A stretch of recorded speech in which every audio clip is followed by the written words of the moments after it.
Hello दोस्तों, आप सभी का अपना यूट्यूब चैनल के एग्ज़ाम में स्वागत है। तो चलिए दोस्तों, आप लोगों का जो ज्योग्राफी का परीक्षा है वो तो आप लोगों का 14 तारीख को है। इसमें आप लोगों को थोड़ा समय भी मिल गया, तो आप लोग इस वीडियो में अंत तक बने रहिएगा। आप लोगों को इसमें बहुत इम्पोर्टेंट क्वेश्चन मिलेगा। आप लोग पूरा देख लीजिएगा वीडियो को। और आप लोगों का इसमें जितना भी इम्पोर्टेंट क्वेश्चन दिया गया है आप लोगों का परीक्षा की दृष्टि से बहुत ही इम्पोर्टेंट है।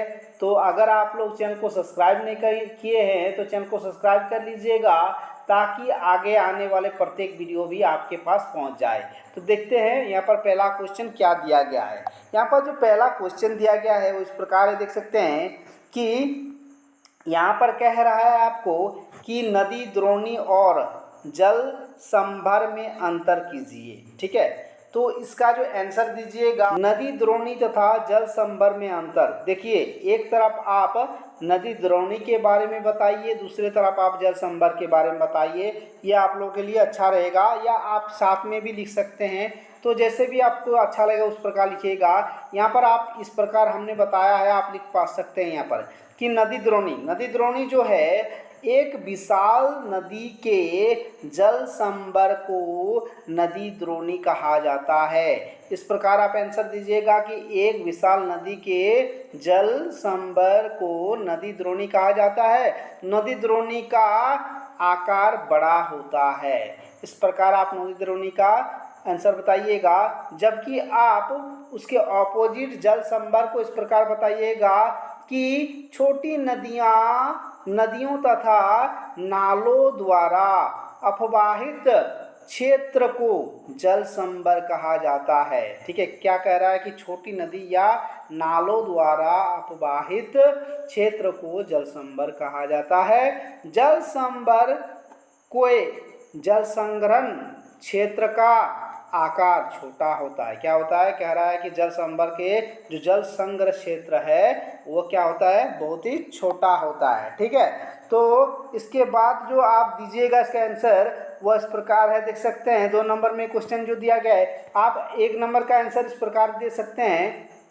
आप इस प्रकार 1 नंबर का आंसर दे दीजिएगा। नेक्स्ट जो क्वेश्चन दिया गया है वो इस प्रकार है, देख सकते हैं कि वृक्षाकार, यहाँ पर कह रहा है 2 नंबर में कि वृक्षाकार एवं जालीनुमा अपवाद प्रारूप में अंतर कीजिए। तो देखिए, इसका आंसर आप किस प्रकार दीजिएगा। आप इसका आंसर इस प्रकार लिखिएगा कि वृक्षाकार एवं जालीनुमा अपवाह प्रारूप में अंतर।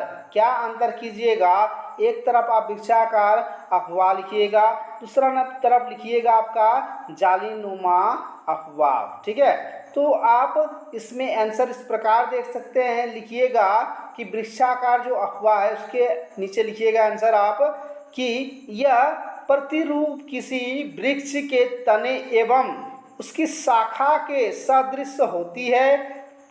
दामोदर, गोदावरी, महानदी आदि नदियों के बेसिन इसके उदाहरण है। क्या क्या कहा गया है इसमें कि यह प्रतिरूप किसी वृक्ष के तने एवं उनकी शाखाओं के सदृश होता है, मतलब उसी के जैसा लगता है। ठीक है, उसके बाद कह रहा है इसमें जो उदाहरण दिया गया है वो है आपका दामोदर नदी, गोदावरी नदी, महानदी आदि नदियां जो है इसके बेसिन के क्या है, उदाहरण है। ठीक है, ये होगा आपका वृक्षाकार अपवाद। उसके बाद जो दिया गया है आपका दूसरा कि इस जो आपका जालीनुमा अपवाद है वो इस प्रकार लिखिएगा कि इस अपवाद प्रतिरूप में मुख्य नदियां एक दूसरे के समांतर बहती है तथा सहायक नदियां उनसे समकोण पर मिलती है। ठीक है, कहा जा रहा है कि इसके जो सहायक नदी है, ठीक है, अपवाद प्रतिरूप जो जालीनुमा अपवाद है, इस अपवाद प्रतिरूप में मुख्य नदियां एक दूसरे के समांतर मतलब सीधे चलती है, समांतर चलती है, एक ही तरफ चलती है, बहती है, तथा सहायक नदियां उनसे समकोण यानी कि कट जाती है, सीधी चलता है, समकोण पर मिलती है, जाके मिल जाती है। यह प्रतिरूप हिमालय पर्वत में प्रवाहित नदी द्वारा निर्माण होती है। तो आप इस प्रकार का आंसर दे दीजिएगा, आपको पूरा का पूरा नंबर मिल जाएगा। ठीक है, नेक्स्ट जो आपका क्वेश्चन दिया गया है वो इस प्रकार है, देख सकते हैं कि अपकेंद्रीय व अभिकेंद्रीय अपवाद प्रारूप में अंतर कीजिए। तो इसका आंसर आप इस प्रकार दीजिएगा, देख सकते हैं कि अपकेंद्रीय व अभिकेंद्रीय अपवाद प्रारूप में अंतर किस प्रकार कीजिएगा। एक तरफ आप लिखिएगा अपकेंद्रीय अपवाद, दूसरी तरफ अभिकेंद्रीय अपवाद। ठीक है, तो इसका जो आंसर दीजिएगा वो इस प्रकार दीजिएगा। आप पहला जो है इधर एक तरफ लिखिएगा क्या, आप केंद्रीय अपवाद, दूसरी तरफ आप लिख दीजिएगा अभिकेंद्रीय अपवाद। तो चलिए पहले हम लोग अपकेंद्रीय अपवाद को लिखते हैं। क्या लिखिएगा, इसे आर्य प्रारूप भी कहा जाता है। अपकेंद्रीय अपवाद जो है इसे आर्य क्या कहते हैं, आर्य प्रारूप भी कहा जाता है। जब किसी उच्च भाग से नदियों का प्रवाह चारों ओर हो तो अपकेंद्रीय प्रवाह कहा जाता है। कहा जा रहा है कि जब किसी उच्च भाग से नदियों का प्रवाह चारों ओर जाता है, ठीक है, उसे क्या कहते हैं, अपकेंद्रीय प्रवाह कहा जाता है। इसे अपवाह किसी ज्वालामुखी पर्वत पर, गुंबद पर तथा उच्च टीले पर विकसित होती है। जो इस प्रकार का जो अपवाद है वो कहाँ पर होता है, ज्वालामुखी पर्वत पर गुंबद पर तथा उच्च टीले के विकसित होती है, उच्च टीले पर ही विकसित होती है। तो इस प्रकार आप आंसर दीजिएगा अपकेंद्रीय अपवाद का। जबकि आपका दूसरा नंबर में अभिकेंद्रीय अपवाद है, इसको आप आंसर इस प्रकार दीजिएगा कि यह अंततः स्थलीय अपवाद क्षेत्र में विकसित होने वाला प्रतिरूप है। ये कहाँ पर विकसित होता है, स्थलीय क्षेत्र में। ठीक है, विकसित होने वाला प्रतिरूप है। इसमें आसपास सभी उच्च भूमि से बहकर आने वाली नदियाँ मध्य में किसी झील या सागर में गिरती है। ये जो अभिकेंद्रीय अपवाद है यह क्या है, आपका स्थलीय क्षेत्र में विकसित होता है। इसमें आसपास भी उच्च भूमि बहकर आने वाली नदियों के मध्य किसी झील या सागर में गिर जाती है। तो इस प्रकार आप इसका आंसर दे दीजिएगा, आपको पूरा का पूरा नंबर आपको मिल जाएगा। नेक्स्ट आपका जो क्वेश्चन दिया गया है वो बहुत ही इंपॉर्टेंट है आप लोगों के लिए, आप लोग अच्छा से कर लीजिएगा।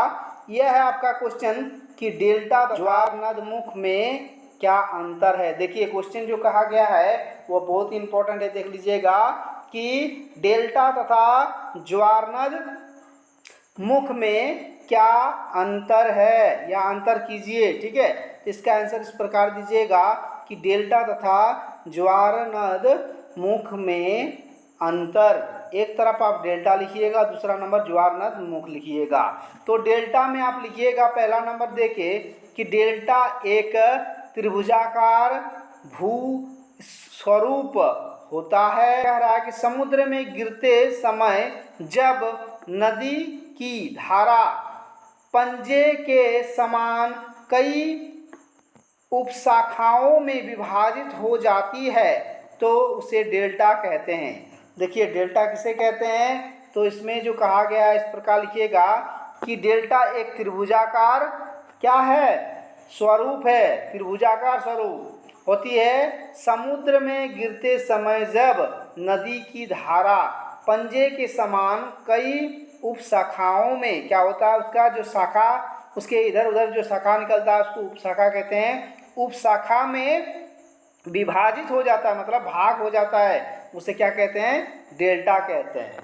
ठीक है, दूसरा नंबर जो दिया गया है देख सकते हैं डेल्टा का, वो आप इस प्रकार लिखिएगा कि डेल्टा का निर्माण ज्वार वाले समुद्री तट मैदान में होता है। डेल्टा का निर्माण कहाँ होता है, तो समुद्री जो स्थान है वहाँ पर क्या है, ज्वार बोलता है कि डेल्टा का निर्माण ज्वार वाले समुद्री मैदान में होता है। उसके ऑपोजिट में जो दिया गया आपका ज्वार नद मुख इसका आप आंसर इस प्रकार दीजिएगा, ज्वारनद मुख नदी में, नदी के मुहाने पर गहरी संकरी या भी आकार घाट होती है। क्या कह रहा है कि ज्वारनद मुख नदी में मुहाने पर मतलब मुंह के सामने, ठीक है, गहरी संकरी, ठीक है, गहरी संकरी मतलब बहुत ही क्या, संकरा मतलब जो चिपटा हुआ, ठीक है, या भी के आकार, ठीक है, भी के आकार घाटी होती है जिसमें ज्वार भाटा का जल प्रवेश करता है वह निकल जाता है। वस्तुतः जब समुद्र में गिरते समय नदी की धारा उपधारा में विभाजित न होकर एक ही धारा के रूप में गिरती है तो इसे ज्वारनद मुख कहते हैं। ठीक है, इसको क्या कहते हैं, ज्वारनद मुख कहते हैं। यहाँ पर कह रहा है, आप पूरा पढ़ लीजिएगा कि ज्वार भाटा का जल प्रवेश करता है वह निकल जाता है, प्रवेश करे या निकल जाए। वस्तु तो जब समुद्र में गिरते समय नदी की जो धारा है उपधारा में क्या होता है, विभाजित न होकर एक ही धारा में के रूप में गिरती है, मतलब इधर उधर ना जाकर एक ही धारा मतलब एक ही जगह गिरता है जाके, उसे क्या कहते हैं, ज्वारनद मुख कहते हैं। ठीक है, अब उसके बाद जो कहा गया है 2 नंबर में कि ज्वारनद मुख जो है उच्च, क्या कह रहा है, ज्वारनद मुख जो है उच्च वाले समुद्र तटीय मैदान तथा भ्रंश घाटी वाले क्षेत्र में बनते हैं। कहाँ पर बनते हैं, उच्च, यहाँ पर कह रहा है ज्वारनद मुख जो है उच्च वाले समुद्र तटीय मैदान तथा भ्रंश घाटी वाले क्षेत्र में बनते हैं। तो इस प्रकार आप इसका आंसर दीजिएगा, आपको पूरा का पूरा नंबर मिल जाएगा, आपको 1 नंबर भी नहीं कटेगा, आप लोग आराम से इसमें नंबर उठा पाइएगा। ये बहुत ही इंपॉर्टेंट है आप लोगों के लिए, और आगे आने वाले बहुत सारे वीडियो है जो आप लोग पढ़ लीजिएगा, आप लोगों को बहुत नंबर आप उठा पाइएगा, इसको पूरा देखिएगा तो। और पहले भी मेरा बहुत सारा वीडियो बना हुआ है, आप लोग उसको भी देख लीजिएगा ताकि आप लोग का 1 नंबर भी ना छूटे परीक्षा में। तो यहाँ पर चलिए नेक्स्ट वीडियो में फिर मिलते हैं। जय हिंद, जय भारत।